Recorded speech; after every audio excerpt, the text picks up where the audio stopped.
Though Jane Robelot DeCarvalho is a household name around the nation for her journalistic excellence and renown, she has always remembered her beginnings at Clemson University and has continually given back to support the university that helped launch her exceptional career. My grandfather finished here in 1910, and so he and my grandmother were always big Clemson fans, but nobody else in my family really had an association with Clemson until my brother Paul came here. But Paul kept inviting me to come to campus and stay with some of his girlfriends in the dorms and hang out on the weekends. He was trying to convert me, and it worked. Then I started really thinking, well, maybe this is something special. And then when it was time to really seriously consider where am I going to go to college, I was walking across from Martin Hall across toward Hardin Hall. And I stopped about halfway and I looked over the amphitheater and I looked at the reflecting pond in Cooper Library, and there was just this moment where I just felt like I was at home. I just felt like this is where I belong. When I came to Clemson, I was really interested in broadcasting. I really thought that I'd like to do news. And then my senior year, which was our first national championship year, we were having a big pep rally. I was with Central Spirit and in charge of pep rallies that year. So Russ Castle invited me to be a guest on the Tiger Tailgate show. And I told my grandmother, please listen this Saturday. I'm going to be on the radio. Make sure you listen. And after the game, she called me, which was rare. It was long distance. And she called me and she said, I heard you on the radio, and I think that's what you ought to do. You should go into radio. And that's the last conversation that we ever had. She passed away 2 days later, but it was just that great gift that she gave me. So I did. As a result of that, I took the one and only class that Clemson offered at the time in broadcasting and communications, fell in love with the microphone. It was thrilling. Jane began her reporting at Clemson football games.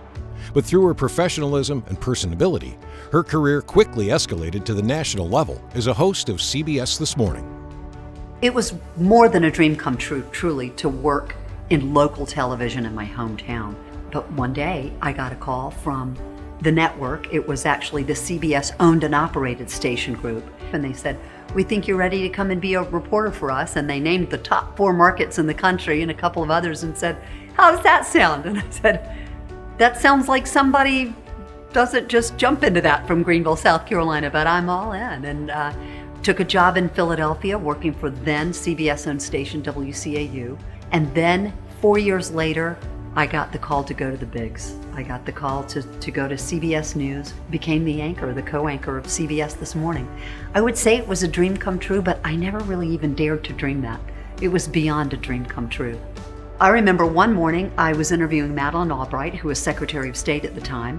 Did an interview with Madeleine Albright, and then after the next commercial break, I was making cookies with Martha Stewart. But it was just a joy to be able to, you're able to just kind of go from one extreme to the other in a day. You find yourself having to be an expert at any number of subjects. Jane has used her experience and expertise to pour back into Clemson and its students. She has donated video production services to Clemson medallion ceremonies and the Clemson Alumni Association's ring ceremony, has been a featured panelist and speaker at a number of Clemson celebrations, and frequently speaks to marketing and communications classes at the university.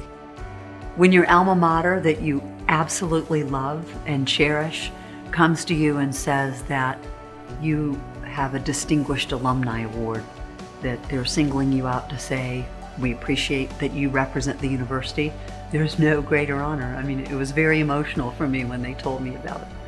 When I was a student, I just felt like the majority of my professors, the majority of the faculty that I got to know, the majority of the people in the athletic department that I got to know were so totally vested in the students. I always felt so loved and so supported and so well educated here. And that's just something that never leaves you. That's part of what it means to be a Clemson woman, is just to look back and know so many people poured so much into me. How can I not come back and pour something back into these students?